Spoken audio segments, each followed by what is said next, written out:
What's going on, Washington Commanders Nation? It's your boy Rio Robinson back with the latest and greatest on the Rambling with Rio YouTube channel, where we ramble about the Washington Commanders. Day 2 in Cancun. The off season has begun for the Washington Commanders, but we got a whole season of victories and defeats to wrap up for the year. My guy Lake Lewis Jr. always joins me on Tuesday mornings to talk about the previous game, and we can reflect a little bit about this 2024-25 season. How we doing this morning, Lake? I'm good, man. Just another day, another busy day, making the rounds. Mm-hmm. Um, yeah, man. Just reflecting too. Had a day to reflect, and it was a great season, man. What more can you ask from a team that wasn't expected to be where they are? And that's not loser talk or Yep. consolation talk, but it's real, man. They got beat by the better team, the more talented team, and it's an opportunity for them to assess what they need to do to get better. What was that atmosphere at the link like, man? You were up there on Sunday. It looked crazy on TV. I know it had to be wild in person. Bro, I've been to a lot of pro stadiums. Obviously, it's just the umpteenth time I've been to the link, but this time it was different, man. It was eerily similar to a college football game. That's how raucous it was. It gave them life, man. And every mistake, that the Commanders made, it was expanded. It was like it became even more just because of the way the crowd was in it. And they had an opportunity to quiet them. They did for a little bit, but once things started snowballing, man, it was impressive. And the other thing, Rio, real quick, man, I gotta give some love to some Eagles fans, man, because I actually met up with some good friends of mine, that I go back with, and um, you know, two of those guys, one of them needs no introduction. Deshaun Jackson, of course, that's my dude, and then my friend Joe Maroney, he's has a suite there, Mm-hmm. and invited myself and Janine in, and we stopped in, and it was all Eagles fans, and they're diehards, and yet they showed nothing but love. And to a man, Rio, they Mm-hmm. were all saying, man, number 5 is it. They were saying he's better than their quarterback, than Mm-hmm. Jalen Hurts. These are Eagles fans. Mm-hmm. And they literally said that they feel like this game is getting ready to be a thing where not just for the division and not just 2 games in the division, but they think this might be a team that really is challenging Philadelphia for NFC championship games for years to come. That's almost to a man what I was hearing from these guys. So, Mm-hmm. I got to show them love because, there are some of the idiot fans Oh, that, there's a bunch of them. and I experienced that too, of course. Mhm. But for the most part, I'm gonna save this line with me for the rest of my life, man. My guys who pay for that suite and have season ticket holders for over 30 years, dudes were like, I mean, some of these guys transferred their season ticket holders, season tickets from the vet, so they were real supporters, and they said, quote unquote, the a-holes, that cause all the fuss and make us look bad. He said, those are the nosebleed people that walk in on the street. He said, but the people like us who are vested in this team, who spend money, we know a real team when we see one. And yeah, we were worried. Those are their words. We were worried about Mhm. this Commanders team, but you can clearly see, and they said it, you can clearly see they don't have the talent yet, but they Nope. got the best player on the field in number 5 at quarterback. So that's coming from them. I'm not making this up, bro. And shout out to some Eagles fans actually having some sense. I've seen a lot of reckless videos come out since Sunday's game. None of it surprises me because a lot of these people, they're degenerates. They're idiots, and it's not really a team thing. Like, they're trying to be the main character in the situation. But And speaking it's of not all their fans. It's mhm. not. It's not. It's just that those are the ones that are going to get the focus Oh because yeah. that's kind of been the label of the Philadelphia fan. I have family in Philadelphia, and they're they're Mhm. they're not going to the games carrying on. Mhm. And for the most part, like I said, I had one of the best times I've ever had, media or not. And it was nice. I didn't see the press box all game. I literally was on the field and in the suites, and it was festive, man. It was my time to finally have a chance to be a fan for once. You know what I'm saying? It Mhm. was a good time. Yep, and I hate that the day you got to actually be a fan is the day we lose by 32 points, 55 to 23.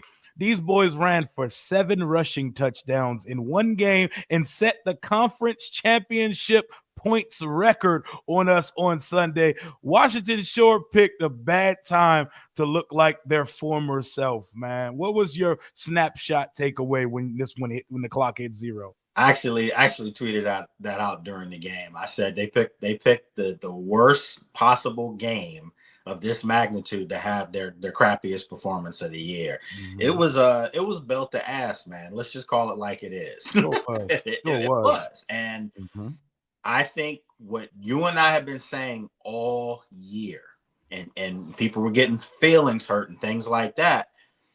There's a difference between good player. Well, there's first of all, these are pros. They're all Mhm. good, but Mhm. there's a difference between the levels of Yep. good, very good, Mhm. elite. And I think you saw for Washington the three guys that have been consistently good for them all year showed up on Sunday. Terry had a big play.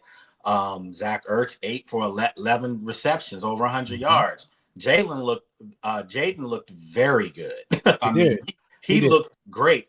The problem is, like we said all year, if he's not one of the top 2 players on the field, they're not winning the football game. If he's one of the top 2 players on the field, they have a chance. If he's the best player on the field, they win the game.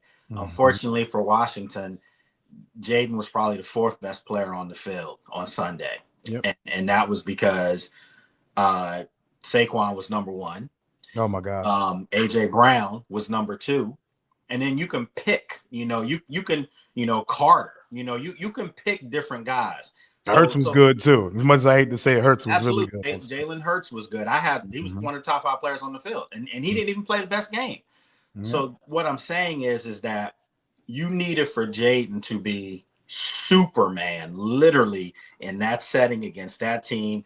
There's no way he could have been because he didn't have the weapons. He only had 2 other guys that did anything, and Mhm. and and we were wondering when the clock would strike 12 as far as the other players on the roster, the other talent that you Mhm. and I have been saying needs to be upgraded. Yep. Well, you had every opportunity to witness it firsthand Oh yeah. on television, and I Mhm. saw it firsthand up close from the field. They need to absolutely upgrade the talent. Talk of Dayami being the number 2, that ain't it. And, No. and I'm just being honest, it's not No. it. No. Zach Ertz wants to come back. He's coming back. I'm okay with that. Yep. And we The need to pair him with a young, dynamic, vertical threat tight end. Absolutely, and maybe hopefully it's Senate.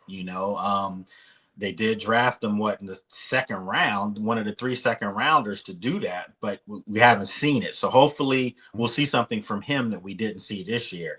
But I think it's clear as day that when you looked at Philadelphia on both sides of the ball, the thing that jumps out, Rio, is that they have playmakers, Sure not do. just good football players. They have guys that will get to the ball on defense and get it out of your hands. And they have guys on offense that when the ball is in their hands, you hold your breath. And Mhm.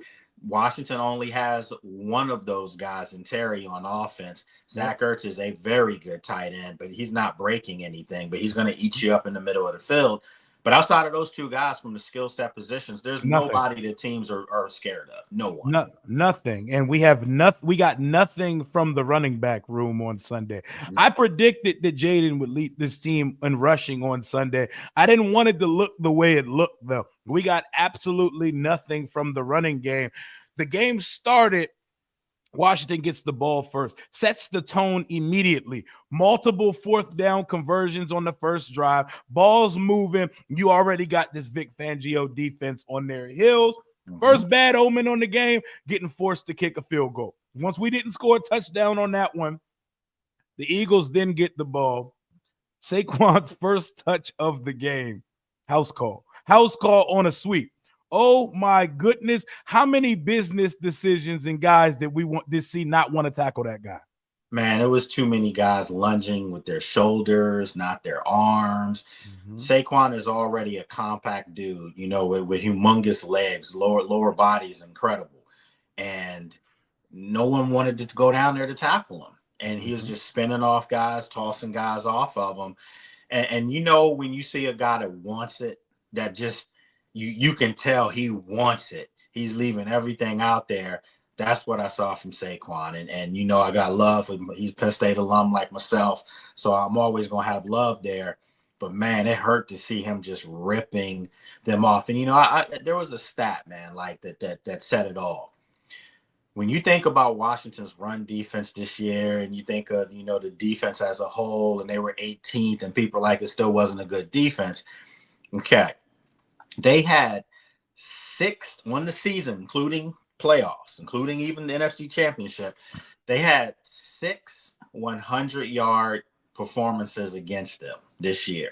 Yep. 3 were by different Saquon. guys. Oh And then, yeah. I mean, I'm sorry, you had 3 that were by different guys, and then you had 3 by the same guy, Saquon Barkley. Mhm. That puts things in perspective right there, man. Like, you would think that they would have done everything in their power to stop him, you know, and see what Jalen Hurts could do. I mean, they just didn't have an answer for anyone, and it just made life even more easy for Saquon. The sweeps at the end zone, you know, I mean, my God, bro, like, untouched. that Untouched. Yep. that can't happen. That can't Yep. happen. He was getting escorted. He was getting Yeah. valeted to the end zone on his first 2 carries of the game were touchdowns. Man, they scored 7 rushing touchdowns. Saquon got some. They even brought Will Shipley in the game. Who the hell is Will Shipley coming And in the he game? break one off. You know, he Oh, should have scored on that one, but yep, and he I did get mean, him a touchdown as well. 7 rushing touch. The quarterback has 3 rushing touchdowns. The starting running back has 3 rushing touchdowns, and they brought in Will Shipley, who looks like a Jiffy Lube mechanic. Comes off the bench, he gets some. Oh my God, it was bad. poor. That's the poor man's Christian McCaffrey. People always would say. I mean, he looked it on the run. Mhm. And where did that run matriculate? Where did it happen at? Right into the teeth of the defense. Right down For the middle. me, for me, you know, this is the thing. Like, likable team. This might be the most liked Mhm. team I've ever covered.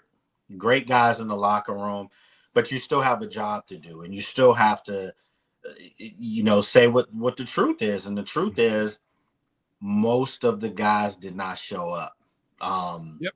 fully mentally vested.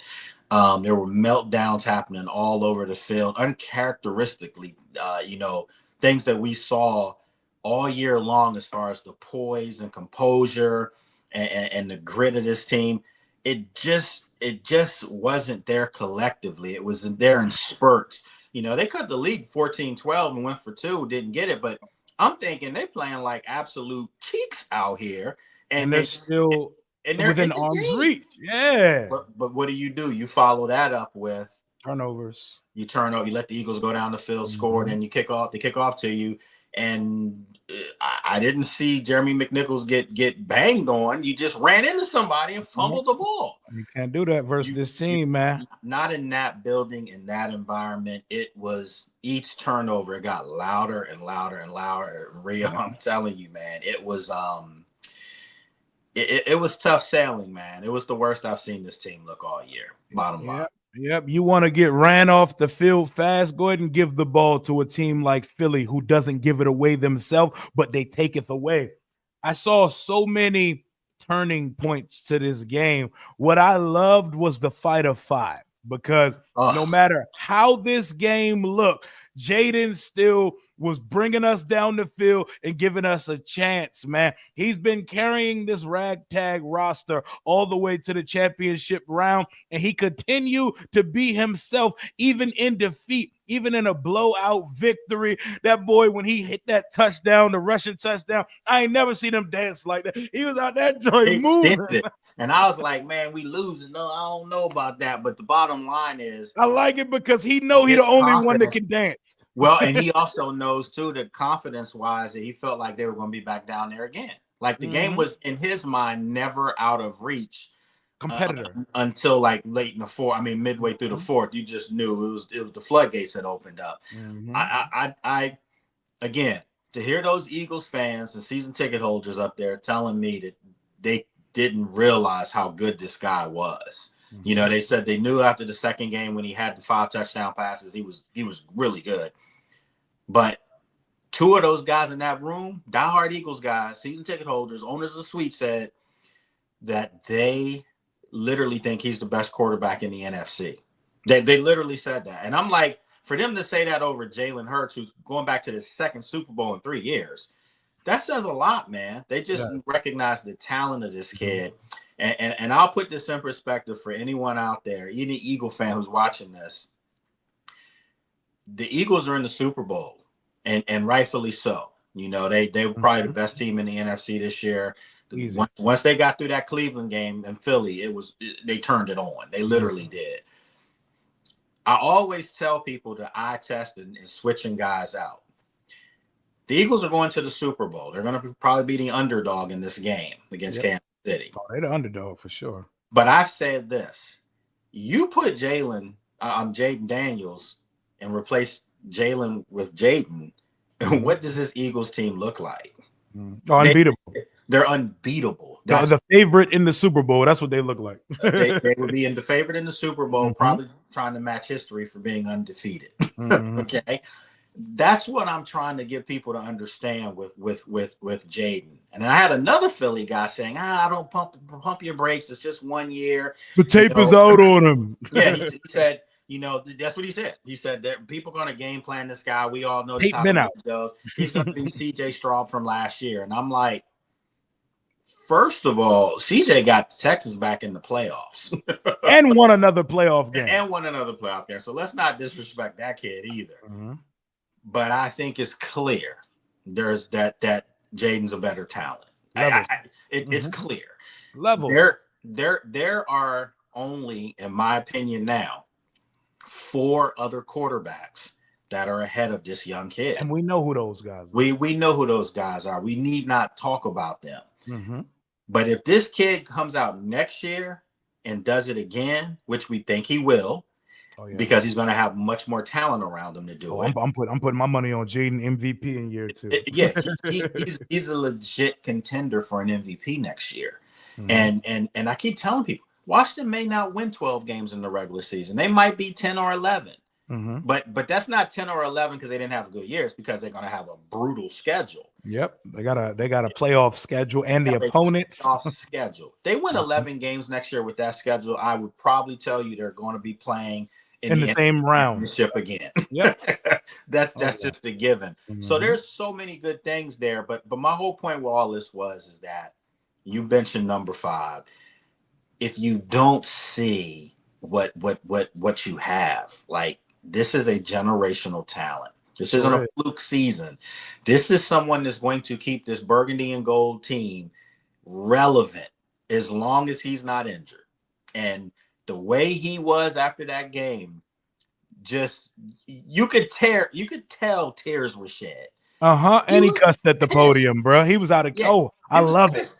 And I absolutely, because you know what that does? He's not letting losing be normalized. He's not letting it be like, let's be honest, man. You know, like I said, this is one of the most likable teams I've covered.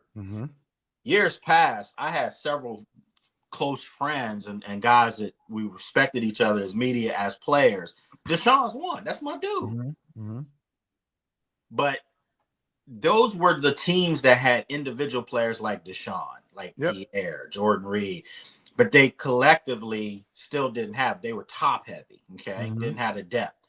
This team had everybody trying to pull their weight, and they did it for the most part, But again, when you look at where your number 1 player is, number 5, and the talent that he has, and you look at where Terry is right there up there with him, you see after that, it's a significant drop-off as far as playmakers. Significant.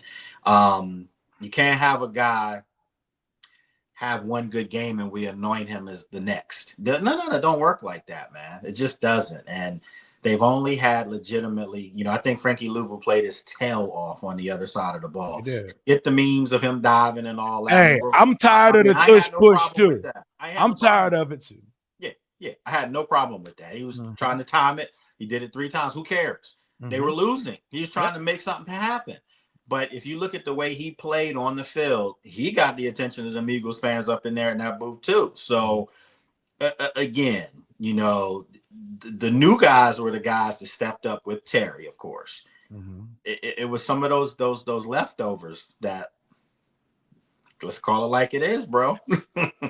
And to be perfectly honest, Terry had a play early in the game. We never saw him again. Quinyon Mitchell and them got that boy's number, man. Quinyon Mitchell be having Terry in the gulag. Terry had to break some tackles and run past some guy. Loved the touchdown in the first half. Never heard his name for the rest of the game. Yeah, and they were setting dudes up though. Like, Philly is like the king of punching the ball out. That's a Fangio, thing nice, to them. man. Yeah, that's a real thing to them. Mm-hmm. It was almost like, okay, we're going to take Terry out the game. We're going to let you try to get the ball to some of these other guys, and we're going to get the ball out their hands.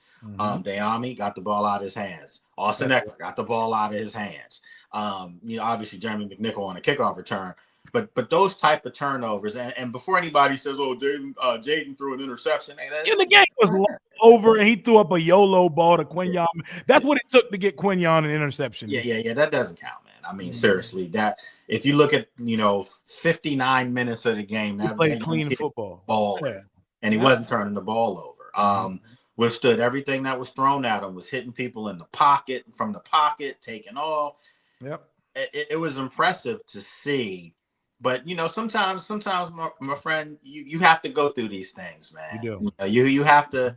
It's not even about humble pie. It has nothing to do with that. They weren't cocky going in there. They believed in themselves. That's okay. There's a difference between cockiness and believing in yourself. I would hope all the Philly fans that are being cocky about this win don't go into the Super Bowl being cocky, because knowing who you're going up against.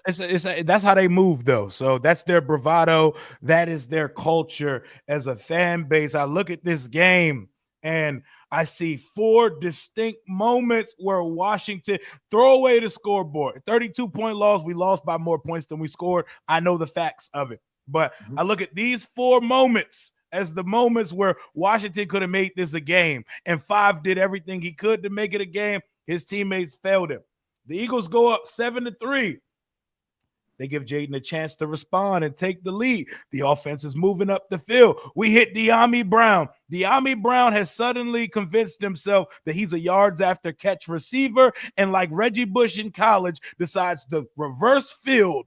And right before he steps out of bounds, they punch it in and time it up for a clean recovery. I want Washington to play that over on a repeated loop for our defensive player, because we some no fumble recovery as football team.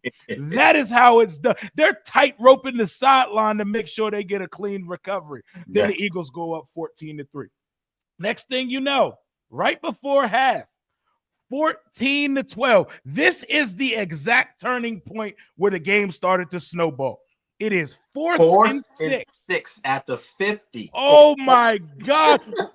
I saw what Jayden could do with 39 seconds and no timeouts. He still got us 3 at the end of the half. You get a stop on 4th down. You're going up at halftime, and you played like crap. You would have been up at least 1. At least 1, but no, we know Jayden's taking that down the field. Jayden's taking that, and we have a chance to go up 19-14 at halftime. 4th and 6. Joe Witt dials up the blitz. The blitz is effective enough to get some pressure on Hurts. He rushes it and throws a perfect Russell Wilson style deep ball to a burnt Marshawn Lattimore. Marshawn let us down bad on Sunday, man. Yeah, he didn't have his best game, but I'm going to say this again for everybody out there that's piling on and saying it was a wasted trade and he's not. I'm not there yet. He's cooked. No, he's not. Listen, man. He came in a situation, middle of the season, with a hamstring injury, for one, with a defense that, let's be honest, there's some holes on the defense. A whole bunch. Marshawn Lattimore is the type of player that's going to be a really dominant corner on a really good defense, okay? He needs some pieces around him. He also needs some ball hawking safeties back there, okay? Yeah. That's a big difference. You're also putting him on one of the top 3 or 4 wide receivers in football. It was just an absolute physical specimen. And Marshawn, you can see that he needs this offseason to get in shape to get right, to come back and be Marshawn Lattimore. And they're going to give him that. They love that dude. That dude's a dog. Don't get me wrong. He's a dog. Definitely. But he needs help on the back end. At times, I know people say, "Oh, he's a shutdown corner. He should cut the field off." Not when you're playing against that kind of talent. Not when you're playing against a team that's loaded at every freaking position on the offense, including the offensive line. There's not a weakness on Philadelphia's offense. The worst possible person on their offense, ironically, might be their quarterback, and he's still a 2-time Super Bowl participant. He might win it this year, so you can't knock him either. I just think with Marshawn, again, he needs an offseason to get himself right, and I think he'll be okay next year.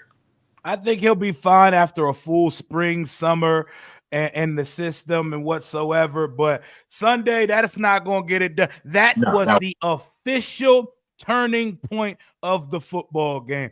14-12 at the 50, 4th and 6, and all you got to do is somehow force an incompletion. A.J. Brown gets the step. Jalen Hurts throws a beauty. Respect to Jalen Hurts, because that's the best throw you can make given the blitz in your face up the sideline. They go down and score, but there's still enough time, and we get the stupid penalty, so they end up going for 2. And instead of going up 2 possessions, it's still only 20-12. Washington still got time to get the ball down the field. Jeremy McNichols fumbles the football, down 20-12. But still, we could keep it as a typical 2-possession type game. We get a stop on 3rd down, but no, Mikey Sanders still hit Saquon late. People could debate it, say that was a bad call. That was call. a late hit. I was in front of that. It was a late hit. What are we talking about? I was literally right in front of that. That was stupid. That was without question a late hit, and it was a stupid bonehead play. It was 3rd down stop. They're gonna kick a field goal. Yeah, and everyone's like, "Oh, well, Saquon, can cut it back." No, he was running out of bounds, man. His whole momentum was out of bounds. What are we talking about? Yeah, and it's Saquon. Do you not think they're not going to call that? Of course, that was a late hit. It was, again, just guys melting down. There was a lot of chatter and chirping out on the field from the jump, and that's the Eagles' game, man. They try to mentally get you out your game, and they're physical. And they succeed at it. Yep. And they did. They absolutely did. And again, I hate to keep saying this, but the sad part is the one guy that you would maybe have been worried about if you hadn't seen him all year. Of course, we knew what he was going to do, but you would have thought this was the game that Jayden would have the rookie moment. You know what I'm saying? It never happened.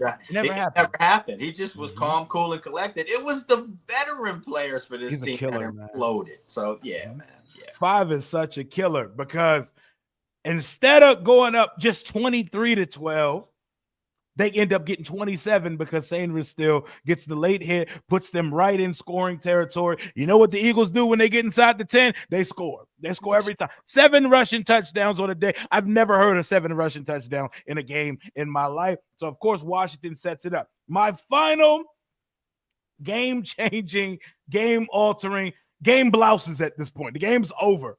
Eagles are up 34-23 because Jayden scores his touchdown, hits his little dancey dance in the end zone. The cameraman absolutely killed that, by the way. Jayden gets the ball down 11 points.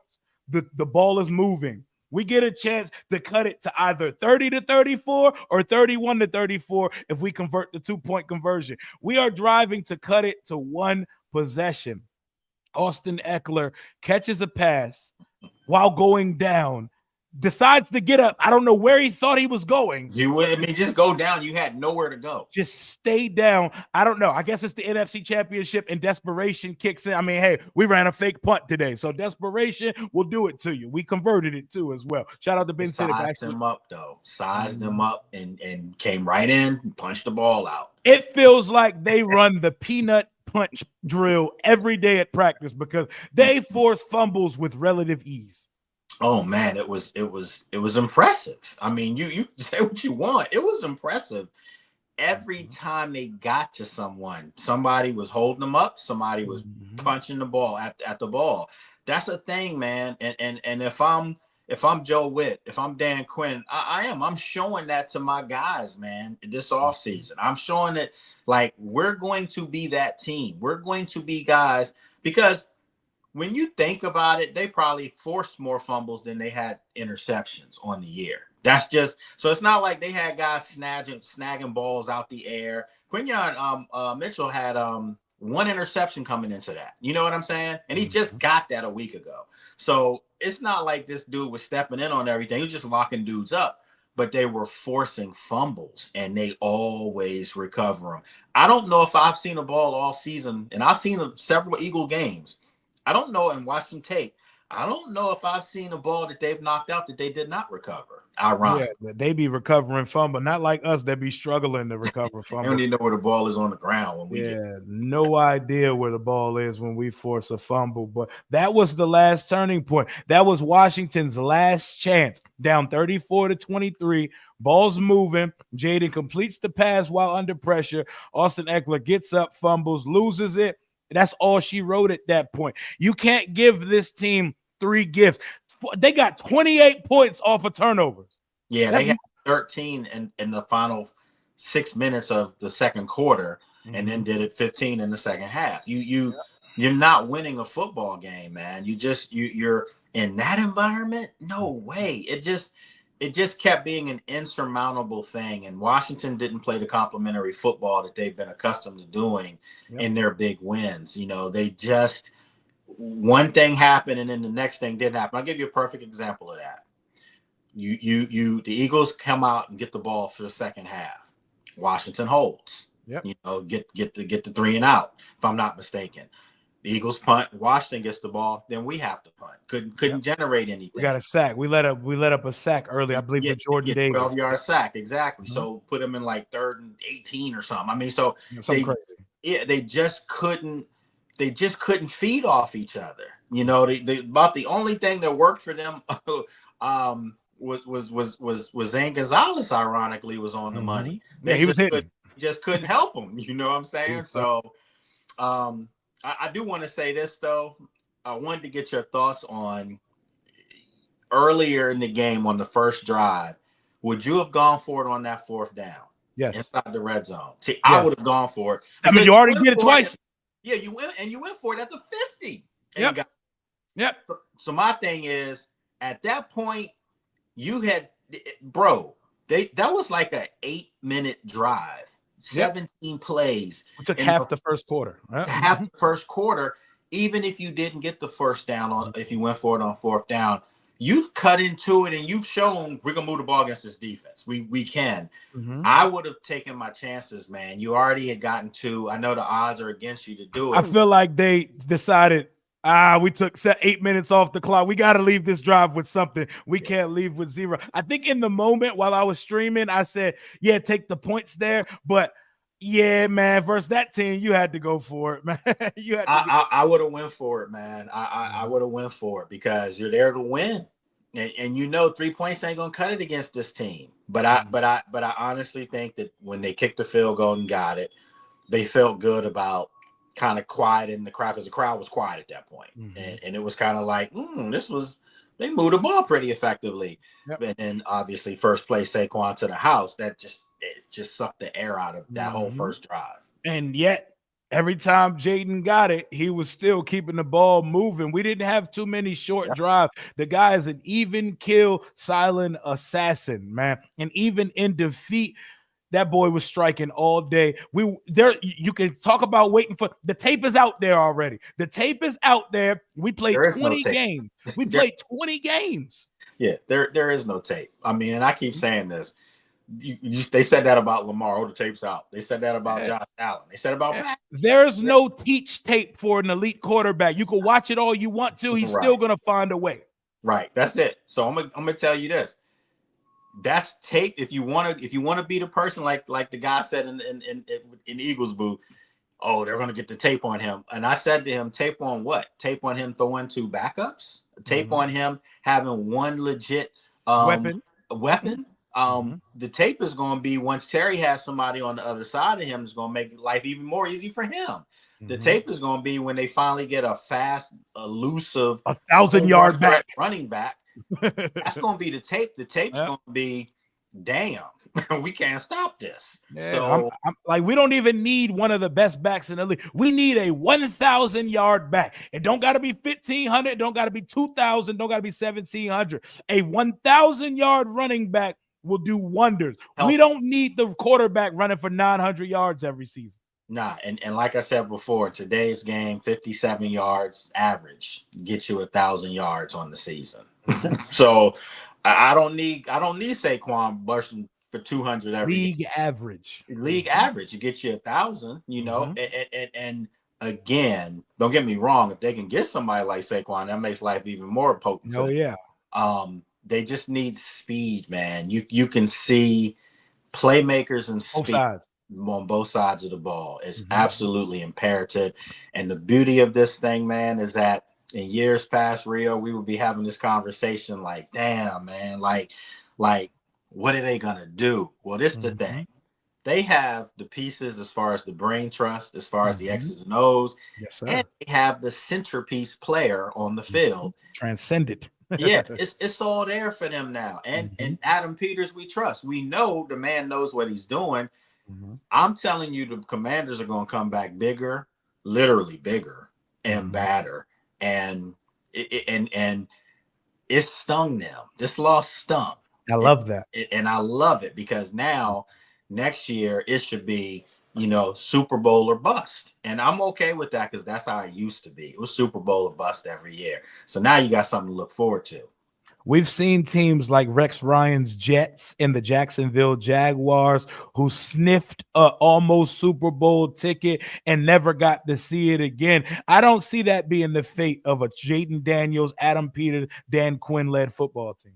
No, absolutely not. This is legit. It's real. Again, the opposing team's fans. Even when they beat Detroit, we had people popping up in the message board saying, "Yeah, they were good." And I think if you look at the landscape of the NFC for next year, the teams that were the top teams, Philly's going to be back because they're just built that way. And they built it. They built it organically too. Absolutely. But if you look at Detroit, they're still gonna be a playoff caliber team, but they're taking a significant step back without their offensive coordinator, without the defensive coordinator. Another year of Jared Goff getting older, and without the best play caller in the league dialing it up for him. Absolutely. Now he's gonna have to win some games for you, and he's proven over his career that's not his game. Nope. So they take a step back. Minnesota's got to figure out what they're doing with their quarterback spot. I think Sam Darnold played himself out of Minnesota. Yep, McCarthy. So now you got to naturally think they're going to take a step back. So Washington has a chance to, while these other teams take a small step back, they're still going to be playoff caliber teams because I think the Bears are going to be a playoff caliber team next year. Yep. You have to think Washington can take a step up. And to me, that step up is them being possibly the second best team in the NFC out behind Philadelphia. The problem is if the Eagles win the division, Washington has a home wild card game or something like that. But I still like my chances of Washington and Philadelphia meeting again next year. I truly believe that. Let's do it, man. We could do it like the Lions and the Vikings did in the NFC North this year, man. I also expect to see Dallas back in playoff contention type next year because, that's not a horrible roster. And they did, even in a bad year, fight to like 7 wins. Could have had about 10 if they didn't blow a couple games. Different coach now, though. Different coach who's never coached. Brian Schottenheimer, yep. And now you're talking about, when you look in that division, the irony is that, Sirianni's a Super Bowl coach. Say what you want about him and the theatrics. He's had 2 teams in the Super Bowl. He's a good coach. He's a good coach. And Dan Quinn. I hate him. He's a good coach, though. Yeah. Dan Quinn has had the Falcons, in the Super Bowl, and this Commanders team first year in the NFC Championship game.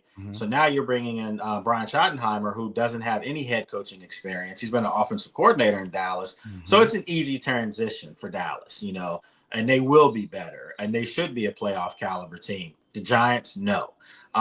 So with that said, Washington is in a good spot.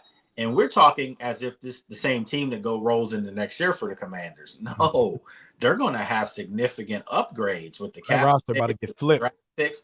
So now we're talking about them being better than what they were this year. And this year, was NFC Championship. So they should be able to get back there next year with the moves that I know Adam Peters is going to make. Looking at the defensive side of the ball first, I see a lot of Washington fans. They still are programmed and hardwired to Dan Snyder logic. A lot of people are calling for Joe Witt's head after season one of turning a bottom two defense to a middle of the pack defense. Is that fair at all? Because I don't think so. It's not fair at all. I mean, did the scheme fail them on Sunday? Absolutely. I tweeted Hell it yeah. out. I said the scheme's not working. Philadelphia's 2 steps ahead of these guys on Mhm. everything. That's okay. It's the scheme wasn't working because the talent Yeah, wasn't there to make we it don't work. have it, man. We don't got the They don't bodies. have it.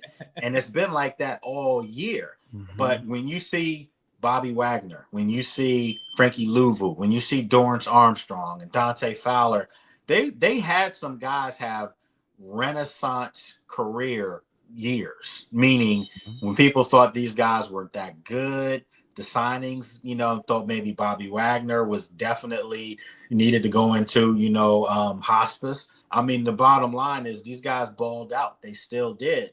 And that's part of the scheme of what he's looking for. He just doesn't have all the pieces in play yet to be able to execute what they want. All you got to do is look at what they did in Dallas with the turnovers and the interceptions. Who in the secondary, in Washington secondary, does that consistently? No, No one. the only So one that can even sniff the argument is Sainris there. He's the only one that got his hand on football. yeah, he's the only one, and he's a former wide receiver at Michigan. People Mhm. don't understand that. He was a good one too. Yep, he Um, was. Converted him over his final year to corner. So what I think the bottom line is they just need more playmakers, man. They just don't have it. And when Mhm. you get to that level of game and competition, NFC Championship game, you you would have had to have played your perfect best game of the season just to have a chance to win this game.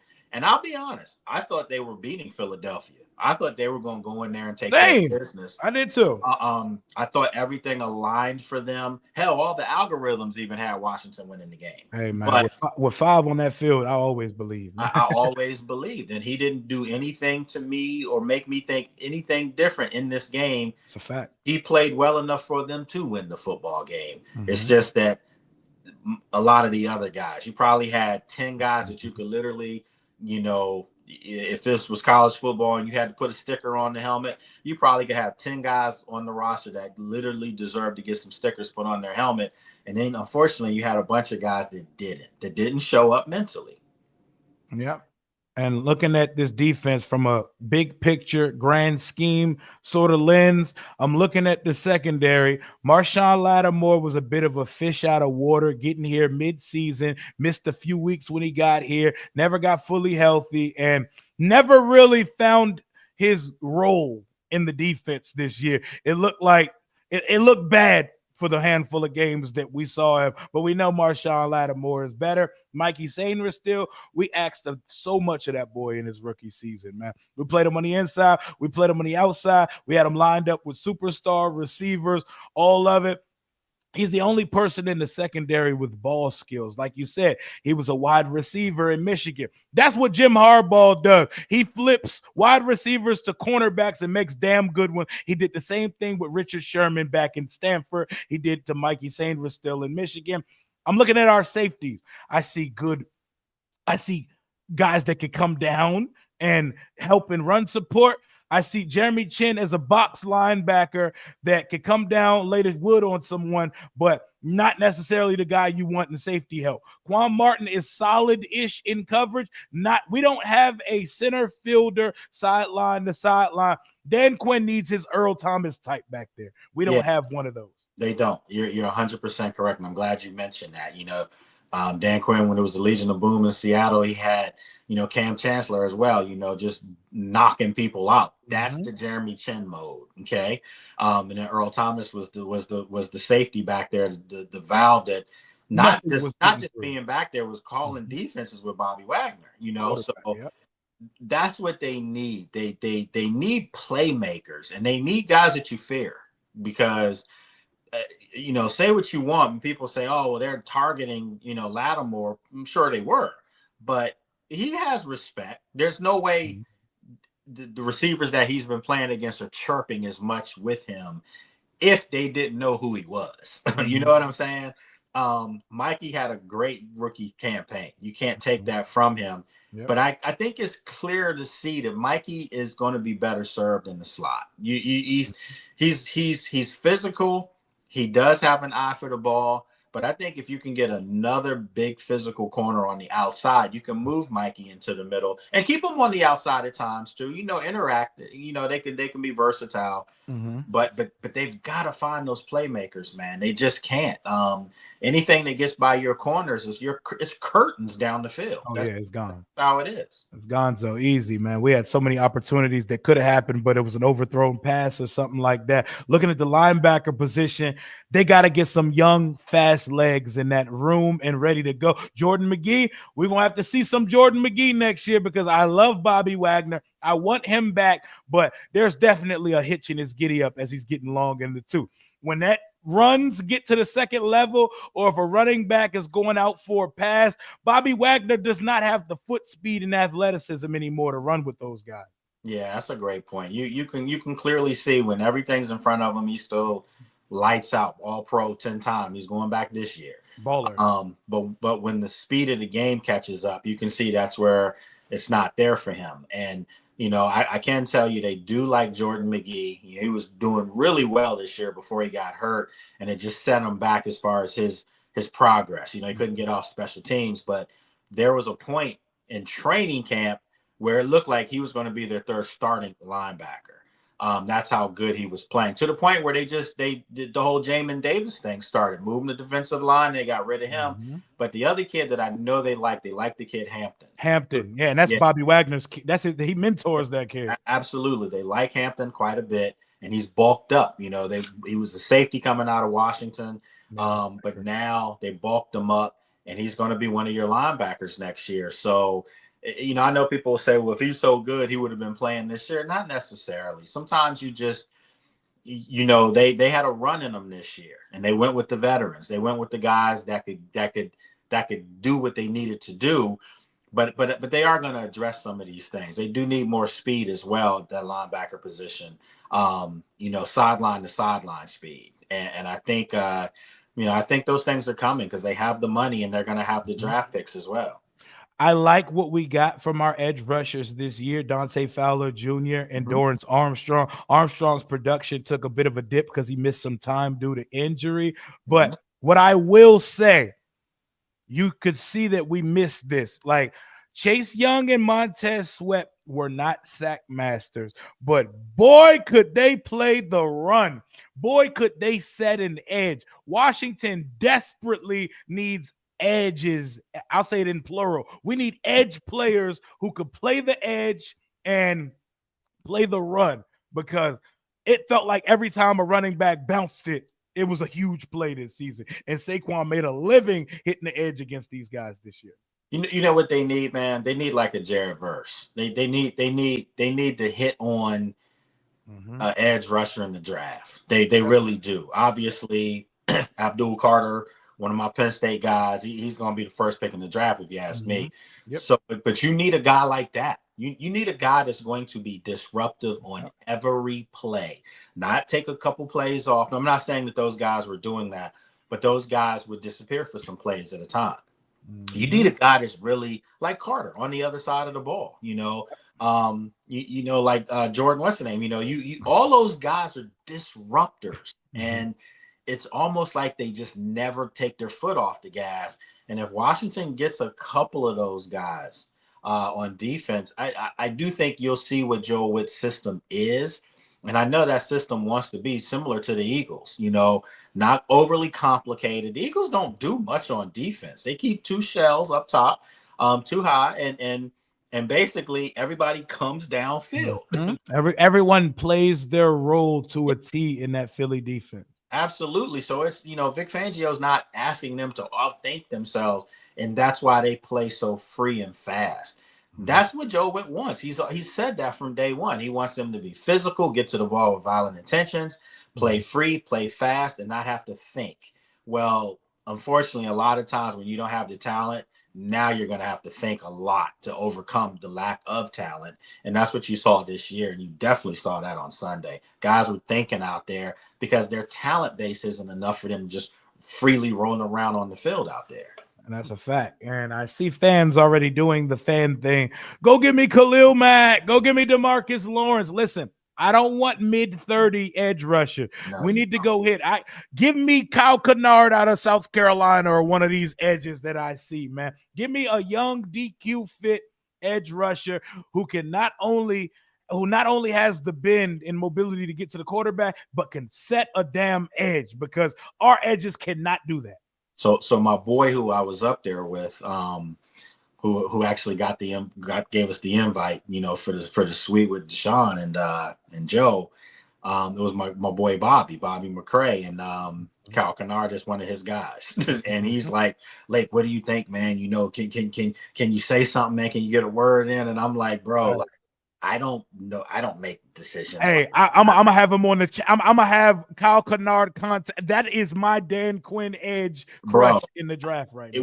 When he's like, we got to get him here. Those are my boy's exact words. And I'm like, yeah, if they get that guy here, he's a Jared Verse type. The problem is he ain't gonna be there at 29.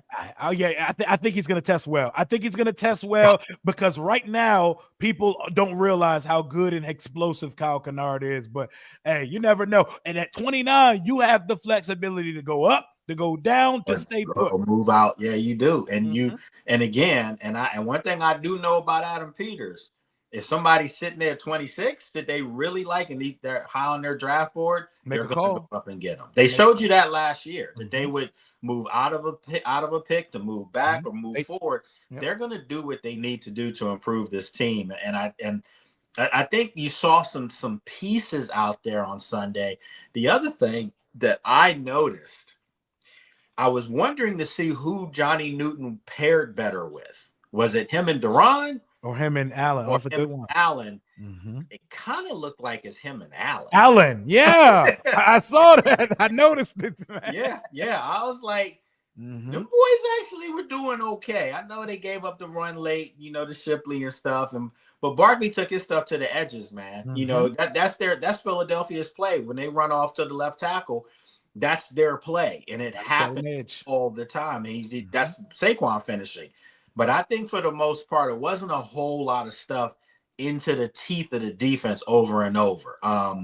It just wasn't. And, but again, that's going to be a question they have to ask. I will say this. I think John Allen's contract is cheaper than Daron Payne's. Sure is. And I'm glad you brought them up because that is a perfect segue to the final defensive thing I wanted to get to. But what you just mentioned is exactly why I said we need edge rushers that can contain the edge. Listen, I played stand-up outside linebacker and edge rusher growing up. My problem was I was on some Chase Young. I was undisciplined. I thought my job was only to get quarterback. I didn't want to hear about containing. I didn't want to hear about squeezing down the edge. I didn't listen to my coaches.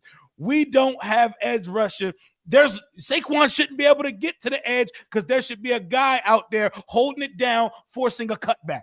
You got to force a cutback for a linebacker or a defensive tackle to then come and make the tackle. We don't have that. Yeah, and again, I don't know what the plan was, but you and I both know it failed when he's untouched, get to the edges, untouched. Miserably. Untouched at the goal line. The field is shorter at that point. It's not much room to run. And he still was untouched. Didn't need an entourage to get him in. He was just running past guys. And you're right. For all the good things that I thought Dorrance Armstrong did this year, because I thought he had a strong season. I really did. He's an energy guy. He's a motor and effort guy. But again, these are the type of players that are good players, but not great, not elite, not game wreckers. And Washington had a lot of good football players on both sides of the ball. But just again, the game wreckers, the guys that when it's crunch time, that guy's getting the ball and there's nothing you can do about it. Unfortunately, it was two of them. And I'm going to say Zach Ertz had the third best year of anyone on offense this year. It was Mhm. Jayden, Terry, Zach Ertz. Oh, Outside of those three, I'm sorry. I'm not going to sit here and blow smoke to fans. There was nobody else that consistently did it. it And wasn't a weapon. I would have to go to like Tyler Biotish. Like I would have to leave the yeah, weapon room and go yeah, to the offensive line. yeah, you got three offensive linemen, and now you're going to have to really consider, what are you going to do at as far as right guard, because Mhm. Cosme, the injury that he has, he's not a skill set guy coming back from this injury where they Mhm. come back in 6 to 8 months. He's a This big boy. we talking about a 6'5", 300-pound dude, man. Like, Mhm. it might take longer. I mean, I'd be shocked if Hey, he's not on pup I list. got, I got your solution right now. I got Trent your Scott. solution right now. Brandon Coleman, you are a guard. Well, this is what I think. Personally, we talked about this. Throw I think I Allegretti on think that right side and put Coleman at left. I think. Well, actually, what I would do, I think you started with you resign Lucas, and Mm-hmm. you put Lucas as your right tackle. Mm-hmm. You bring Trent Scott back. You have him as your right guard to hold the fort until Cosme comes. You Mm-hmm. have Biadasz as center, and then you move Coleman in to left guard and have Allegretti be depth, and then Draft the left tackle or you sign a draft left a tackle. tackle, or you sign one in free agency. Mm-hmm. That could hold the fort down for right I'm now. with I it. thought Trent Scott played well, man. I really did under the circumstances the last 2 weeks. I'm with it. I'm with it. Yeah, he did. He did hold it down to be someone who has not really had to play any guard for us Mm-hmm, this year. mm-hmm. And I'm glad we're both. I think we're both in the same accord that I think Brandon Coleman would be a much better guard than he is a tackle. We drafted Cosme to be a tackle also and ended up moving him to guard. There's nothing wrong with sometimes saying, okay, maybe this guy is better on the inside. We need some more athleticism. Speed rushers beat this guy off the point of attack 90% of the time. They get immediately. It's the power rushers that he gets his hands on. Yeah, and I think the tape was out on that too. So Mm-hmm. people started seeing dip the shoulder, swim little. Jalix hunting them and Yeah, yeah, sweating. yeah, It was on yeah, his yeah. ass. Yeah, it was tough sleddings after, and he played well early at the Mm-hmm. tackle spot, and I thought he was the long term answer. But my thing is, if there is a tackle that's available that can be an upgrade, Mm-hmm. and maybe over time you can move him back out there, after a couple more years. But Mm-hmm. for right now, it does seem like you got to shore up this line even more for Jayden, and hopefully the weapons you're going to go out and get. So yeah, I would move him inside and possibly look for a left tackle via free agency or in the draft. Oh yeah, definitely, man. And just to jump back to finish the defensive conversation, how do you think Washington goes about the Allen Payne situation this offseason? Because we need picks. We need production. We're not getting production like we need to be putting almost 50 million into two guys up front. How does the Allen Payne saga turn out this year? Are they both staying, one going, or are they both going? Bro, it's almost 60 million.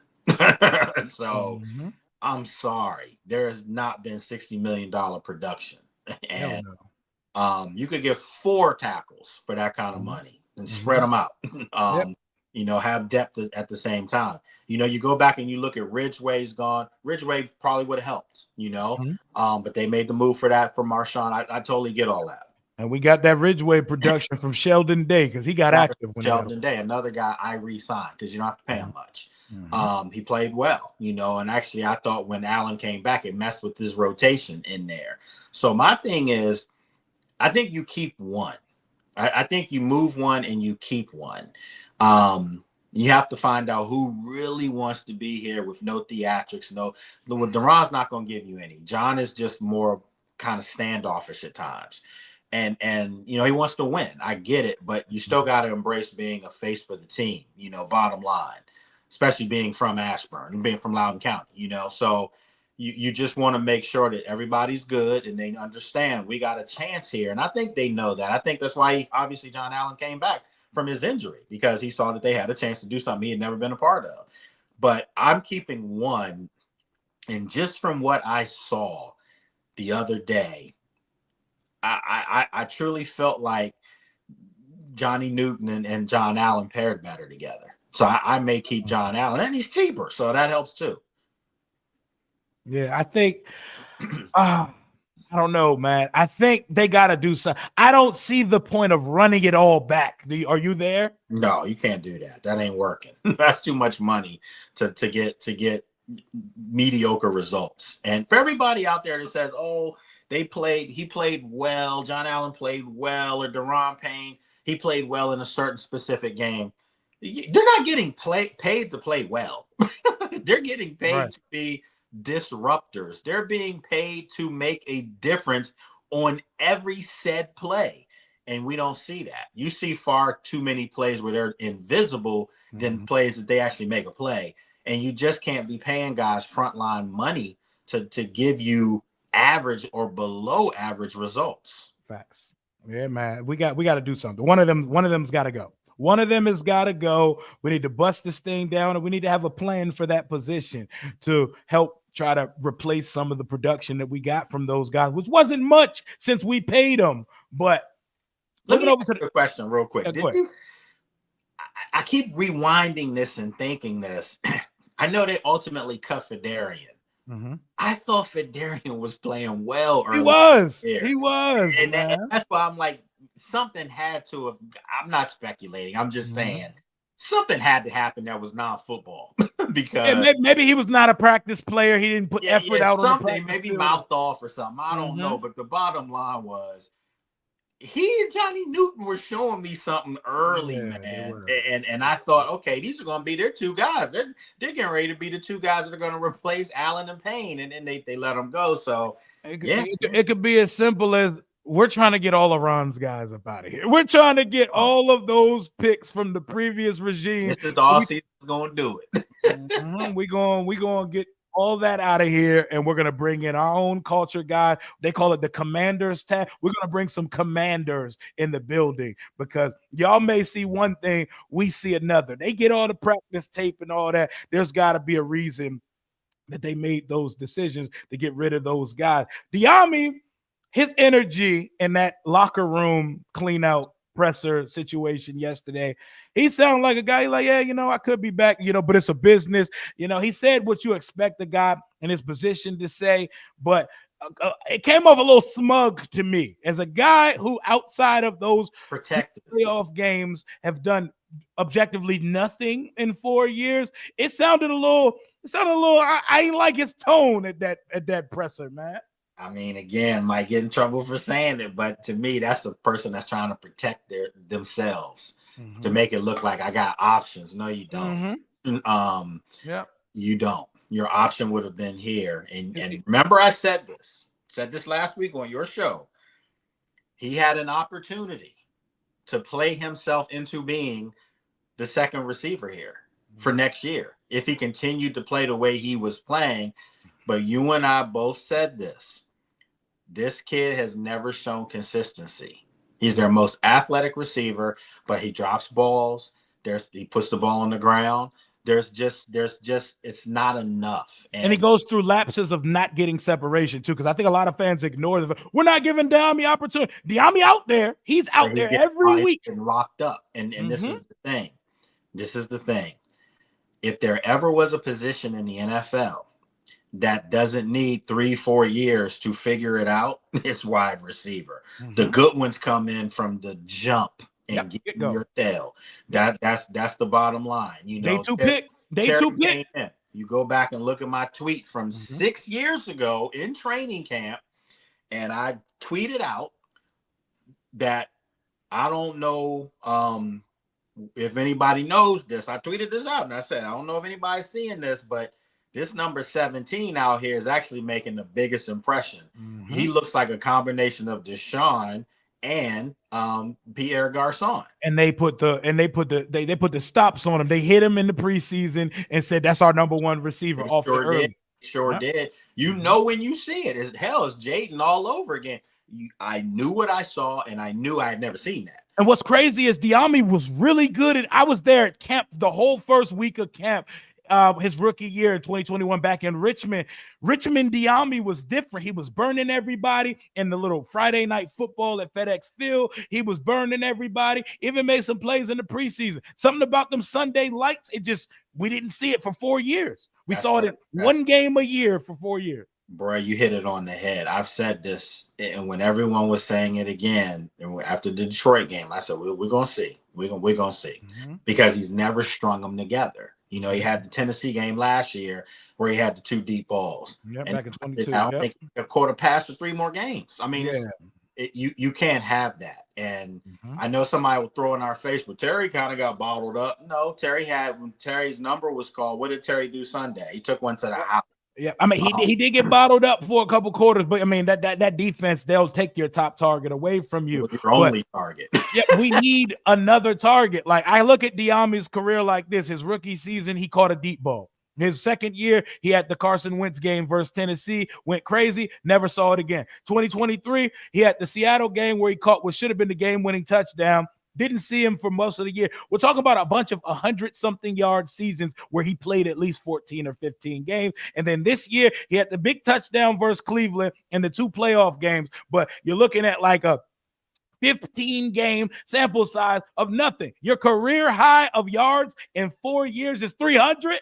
Like you can't talk like that in the locker room after a playoff loss when your career high is 300 yards and you have two playoff games and pretty much nothing production wise to stand on. It sounds like someone who's trying to navigate the breakup. Oh yeah, that's exactly what I'm saying. He's trying to protect himself, and Mhm. it's kind of like back in the day when you know, if you ever had somebody break up with you. Fortunately for me, I ain't been that route, but you know, if somebody tried to break up with you and you tried to beat them to the punch, the Mhm. same thing. Yep. That's what that similar. That's what that looks like, and I think Mhm. again, it did come across as smug. I agree with you, especially Mhm. when you know the man sitting upstairs is a supreme talent evaluator. Mhm. That's not the verbiage. You should be like, you know, we had a great run. I would like to be back here. I can't make that decision, but yes, I'd love to stay a commander. Let that be known. But this is a business. Of course it is. Don't give me cliche talk at this point. Mhm. So I'm not going to rail on the kid and get him. Yeah, I'm not mad at him, Um, but it just sounded a little. I ain't like the tone. yeah, it's a little loose talk for sure. Yep, especially for a team that I think needs to draft and sign a wide receiver this offseason. Absolutely. I keep telling people that, you know, for me, I was just talking to a friend of mine yesterday about it. And he was like, no, I don't like that because he doesn't get yards after the catch. And I said, it's because of where he's getting the ball. It's because who was throwing him the ball the past 3 years, but pull up his numbers. He pulls up his numbers. He's like, damn, he had 101 catches this year. Garrett Wilson. Mhm. If I'm Washington, Oh, he's a dog. He's a I'm looking dog. at Garrett Wilson to come in here, and then you have two ones who are good friends. Mhm. Who Garrett Wilson is not a locker room cancer by any Nope. means. He's not a diva. He's a He just hard don't want to worker. play with Rodgers. Yeah, exactly. Don't I wouldn't either. I Yep. wouldn't want to either. But Mhm. you look at what he's done with nothing in New York, Nothing. and he might be motivated to stay because of Aaron Glenn, though. Mhm. But if I'm him and I see Jaden Daniels, Mhm. Washington's in search Get me of over there. another. So someone's gonna say my boy is like, oh, he's gonna break the bank, and I'm like, no, he's still on a rookie Still deal. in a rookie. We You can can navigate extend that him. bridge when we get there. Yeah, Yeah. and what you do is you can extend. You can pick up. You can pick up his league option, his 5th year option Mhm. right now. So basically, You and got you him can for two say years. it's 2 years, and you can say he made 5 million. He makes 5 million a year. Mhm. You could extend him for 2 years, and up his pay. You could give him 5 more million. Now you're paying him 10 million. A Pro Bowler, a Mhm. young 25-year-old, A dog. 24-year-old. Yeah, come on, man. That's the upgrade you need, and still go out and draft yourself a burner. Mhm. So, yeah, man, Yeah. they got options. Give I me Luke love him. Burton or somebody. Hey, I love him, man. Like you could make it a full Ohio State receiver room and go trade for Wilson. Go get me a Buka to put in the slot, Luka. man. I'm not mad at it, man. I'm gonna tell But you what, if Luther Burden is back in the late in the first round you and he got to had go get gone him. higher, the kid Mhm. from Missouri, oh, Mhm. oh my He God. loves Jaden too. He loves Jaden. Absolutely. Go get him. And if you have those three, Mhm.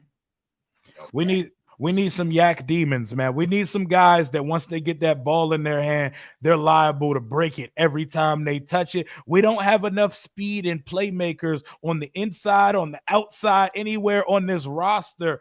But it doesn't stop with acquiring one. I want people to know we need You more need, than a receiver. We you need need, multiples. yep, we need multiples. And I don't think our starting running back for 2025 is on the roster right now. I think he's playing. He's on a college campus getting ready for the draft right now.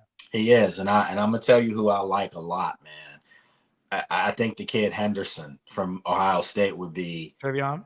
Travion Henderson because he's a blazer. People don't realize this. The kid's from from Richmond, from the Richmond area, Hopewell, Mm-hmm. and he was like national champion 100. I mean he's legit fast, and he's also got a little bit of power. And I Mm-hmm. think in this offense, the way look at all the runs that were left out there because of lack of vision to get to your gap and get to the second tier of the defense. That's the difference between the Jahmyr Gibbs, Saquon Barkley's, Henry, James Cook. Those guys don't waste any energy running the None. football. They get the None. ball and they're going forward. They're not pitter pattering and figuring out where they're Mm-hmm. going to go. They're attacking the defense, and that's what this offense needs. And I think if they can get that with a couple more weapons to go with Terry on the outside, I'm telling you, man, you thought Jayden looked good now. Mm-hmm. Wait till he has everything at his arsenal, at his beckoning call that he can hit you anywhere on the field. And we're not even talking about him taking off on you because the field's going to be spread out. Hell It'll be yeah. something to behold. Hell yeah, man. Like there's at least 10 running backs I would be happy with us drafting in this class. This is one of the better classes we've ever seen. And there's like 7 to 10 guys I think that would start here day one. Like I like a bunch of these kids in this class. I'm gonna get into that in later videos this off season. But to put this season in retrospective, like just how would you describe year one of everything? Year one of AP, DQ, JD5, and the situation we have here under Josh Harris's ownership. Man, it was magical. It was just nice to be part of it. For me, it was my 15th season, and without question, my favorite season, my best season. Um, just the positive stories that we could report on, not gloom and doom, not Confidence. fighting, not coaches not doing this and not being talked down to by the coaches. Like we're the smartest guys in the room. It was none of that. Dan Quinn was. I tweeted out yesterday. He's class personified, man. That's who you want leading your team. Mhm. Adam Peters is the right guy. Josh Harris stands out the way. And just writes the checks. Everything is there. And then of course with Jayden, and I say this, man. I'm not blowing smoke. I've been in NBA locker rooms and a lot of NFL locker rooms. I've never seen a young talent that good and that humble. It's real. It's not an act. He's not Yep. faking anything. He's who Nope. he is. He's just a good young man. And it's so fitting for Washington to be able to have that after all the stuff that they've dealt with the fans. It's so fitting for this organization to have an Yep. a good it, because he's going to be relevant for the next 10, 15 years. And it's going to make this franchise relevant. If you thought you saw a lot this year, they're probably going to be on primetime football next year at least 6, 7 times. They'll be on some Thursday nights. They're going to be on some Sunday nights, and I they'll have a be bold Monday prediction. I think they're going to be in the season opener at against the Kansas City. Philadelphia Eagles. I think No, it's the Philadelphia Eagles. you think the Eagles gonna win the Super Bowl? I think they're gonna be in the Super Bowl. Like how the Super Bowl team opens the season. I think it's gonna be us at Kansas City, putting that third banner in a row down to start the season next year. I, Jaden you, versus you, Matt, you know what? I'll take that. It's either going to be them at Kansas City, or them at or it's Philly. going to be Philadelphia at Washington on a Monday night. Ooh, I see, or ooh. Thursday night, Mm-hmm. because Mm-hmm. they have the 2 Thursday night games to start. Mm-hmm. So I'm telling you, it's going to be a lot of primetime football. So Hell yeah. congrats to the fans, and to the Commanders. Congrats, man. It was as advertised, and I can tell you from being out there, being around the guys and getting to know them, and Bobby Wagner, first class act, man. I always tease the dude and tell him, man, you're a freaking Hall of Famer, and yet you're joking in here like a kid, like just good humor. Yep. Doesn't take himself too serious. but has aspirations, doing all this year and getting his master's degree. These are the type of men you want to be around, that you want leading your franchise going forward. And then, of course, with Jayden and everybody embracing him, that story is a story in itself, Rio. I don't think in years past the locker room embraces him because there were so many mammoth egos, guys that were about themselves and hadn't done jack. You know what I mean? So now this guy comes in, and from training camp, they knew it was his team and nobody was refuting it. Nobody. Terry been smiling since rookie camp. Terry been smiling, seeing what this kid was doing. Ear to ear. It's contagious, man. And so for it to end the way it did with Jayden being pissed about this, man, you got to be excited if you're a Commanders fan. This was not a fluke this year, my friends. I can assure you that. And I'm looking forward to, in some capacity, being able to cover this team again. To see what's going on. I might not be around, but I want to see it, man.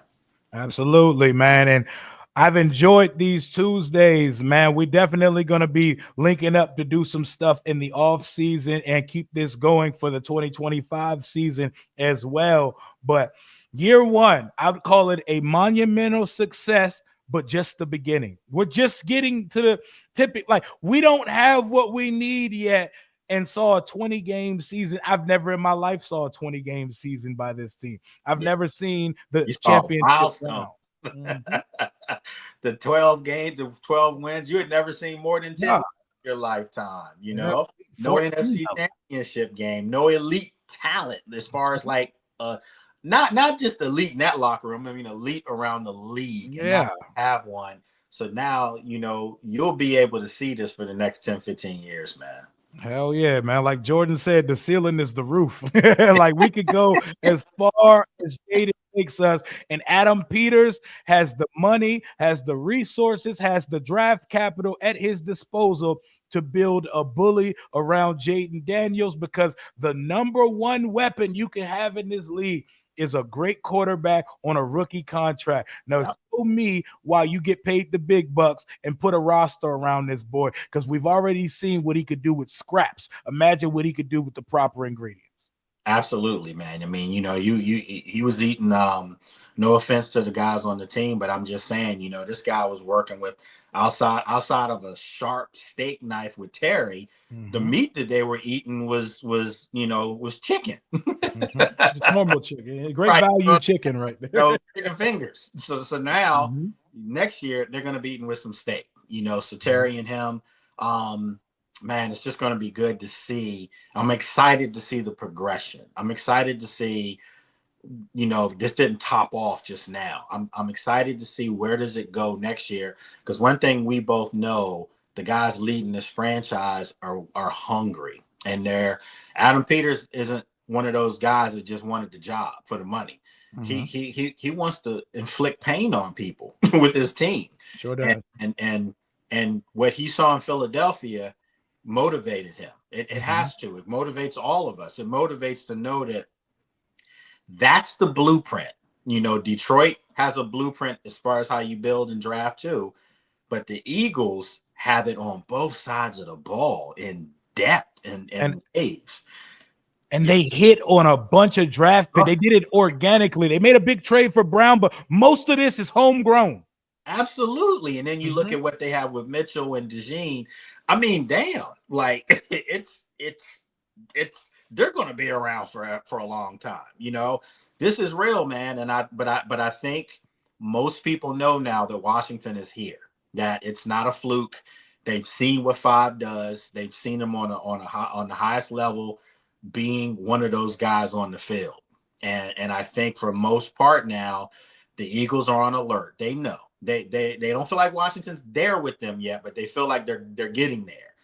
That's all right, because that shows progression. Next year they should be better. If I ask you right now, if Washington plays the Eagles 10 times, Washington's more than likely going to win 3 games.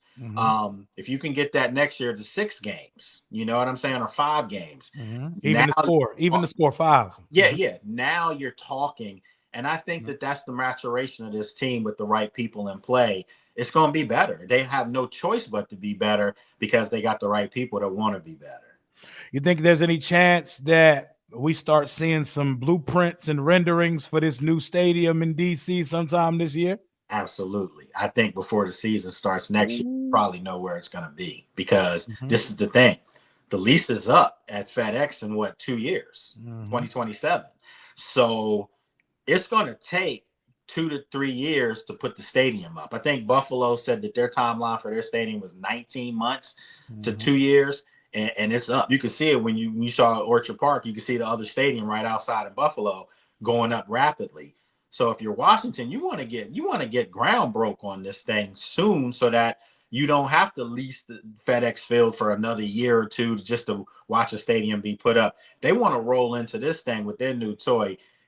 I mean, it's perfect time, bro. Jayden, new stadium, possible name, logo. I'm gonna keep that on the low, but yeah, yeah, yeah, yeah. So much excitement. So much excitement going into year two of this thing.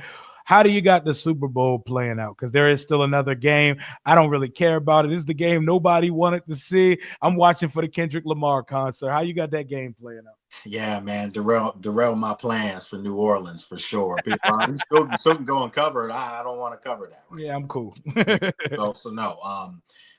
Yeah, I think the Eagles have a legit chance to beat Kansas City. Absolutely, because of Saquon. But number 1-5 over there, man, is just different. And no matter what you do, he has an answer for you. I think Kansas City's three-peating. I think it's going to be a great football game, eerily similar to the first time they played in the Super Bowl, 2 years ago, where you can make an argument that Jalen Hurts was the MVP of that game. He was better than Mahomes in He that was game. the MVP of the game, if you ask me, but they give it to the winner most of the time. I think Patrick cements himself now as, I'm not going to say the GOAT just yet, He because coming now. because He Tom coming. Brady was in 10 Super Bowls over 19 years. That's phenomenal. Mhm. Um, but for this guy to be in his fifth Super Bowl Yes. in 7 years, He's not six even Super Bowls. 30. No, no, Yeah, no. this about to be this is fifth. This is This fifth. is This one fifth. coming up is his Yeah, fifth. fifth Super Bowl in 6 years. And he's not 30 yet. Yeah, and he's not 30. They three-peat. He's got something nobody's ever done, not even Tom. So Nobody. now you can say he's 1A. Okay, so you got one that's Tom, and then you got 1A or 1B, which is Patrick, Mhm. and it's close considerably. Yeah, man. So he's got to win it though. He's It's got to. and the scariest part is they probably gonna be back next year too. Like, Bro, I said this. I said this again. There's no reason for me to believe did anyone that beat? Kansas City's playing either Baltimore, Buffalo, maybe Cincinnati next year for the AFC Championship. And there's no reason for me to believe Some that Philadelphia is the cream of the crop in the NFC. Make no mistake about it, because Detroit's going to take a step back. There's no reason for me to believe that what we saw Sunday, that what I witnessed in Philadelphia, may not happen again next year. So, Mhm. man, just the fact that we can say that and have this kind of conversation, it should make you as a Commanders fan ecstatic. I know Mhm. the loss hurt, and some people were really My taking it soul. Hurt my soul. hard, because you're so close to getting to that ultimate goal of the Super Bowl. Mhm. But this isn't a flash in the pan setup where you just knew that they got lightning in a bottle. Nah, they got the right guy leading them at that position, at that quarterback position, and they have the right brain trust is going to make this thing better. They're Mhm. they're going to be around for a while. So you got more chances, Rio, to see this team in the Super Bowl. Just look at the top of the food chain in the totem pole of this league. I don't want to hear nothing about no damn referees. I don't want to hear nothing about witch magic. The Chiefs just get it done when it mattered. That third down to keep Buffalo off the field, that play call was so beautiful. They ran running back mesh. They got all the linebackers and DBs running across the field. And who do they give the ball to on winning time? Samaje Perine, Redskins legend, by himself. Everyone's running sideways in opposite directions. Perine just Andy Reid, Patrick Mahomes, they do it better than anyone we've ever seen. People need to give them their flowers. You can hate on their success all you want to. You envy it and you want your team to be that. Yeah, and this is why this football game to me is compelling, because the Eagles and that number one ranked defense and how they come at you in waves. It may look like they're effective early on Kansas City in this game, and it just looks like Kansas City's not doing anything. And you'll look up, and Kansas City will be down 3 or up 3. I mean, it's just what they do. So I'm looking forward to actually watching this game. I think it's the two best teams in football that are going at it, rightfully so. So I'm looking forward to it, and I also want to see if Philadelphia were to win the game, Mm-hmm. Oh what God. the narrative on Jalen Hurts will be, Oh, because that'll be a Super Bowl winner and a two-time Super Bowl participant. And if they win the game, he's probably going to be in the running for the MVP, because they're going to need that kind of game from him. What would be the narrative on him at this point? I don't need that. I don't need that in my life, Lake. I don't need that in my No, I life. mean I'm going for Kansas City because I want to see. I'm a traditionalist, man. Mhm, I like old school stuff and mhm, old school music. My woman classy. I mean, that's just me. You know what I'm mhm. saying? I want to see Kansas City do something that no one's ever done, I love and history. I want to see the history, man. I Mhm. do. Um, because I'd hate for somebody to get to that point. It's just like when the Patriots lost in the Super Bowl and they were trying to go for history and be I undefeated. wanted that for them, man, I and I mean, hate the Patriots. I mean, I ain't like the Giants or the Patriots, frankly. but you just feel for someone to get to that point and then everything fall apart. Kind of like what we saw Sunday with the Commanders. You get to that Mhm, level and then you don't play your best game. I don't mhm. want to see that. I want to see both teams playing their best game. But if you ask me, I think Kansas City's winning the football game. I think it's going to be close. I think they win the game. I think it's going to be like 29 to 26, something like that. Yeah, I think it's going to be one of those days. I think both offenses are going to put some points on the board, and both defenses are good enough to make plays and force turnovers. And turnovers were huge in that last Super Bowl between these two teams. Oh man. And the halftime show gonna be like that. That's my boy, man. That's my favorite rapper. That's my favorite artist. That's what I'm locking in on because I hate this Super Bowl matchup so much. I wanted it to be us so badly, but our time is indeed coming, and that's the first time I can say that and actually believe it. Yeah, it's coming, man, and it's a good thing, man. And well, again, people should be excited. And I do want to say this before we get off, man. Just I want to shout out all your viewers. They've been gracious enough to, start checking out my stuff and giving us great compliments. So yeah, we're gonna keep this thing going, man. This the season's over, but it doesn't need to be. This doesn't need to be over. You know what I Yeah, mean? the thing, So the thing, the show goes on. yeah, absolutely, man. And just it's a thing, man. It's a thing, and it's a thing for the fans that want it. So we gonna do it, But I do want to thank everybody out there. You guys have been great. I love the banner that we had. Hell, me even love some of you trying to come at our necks. But at the end Love of the that day, energy.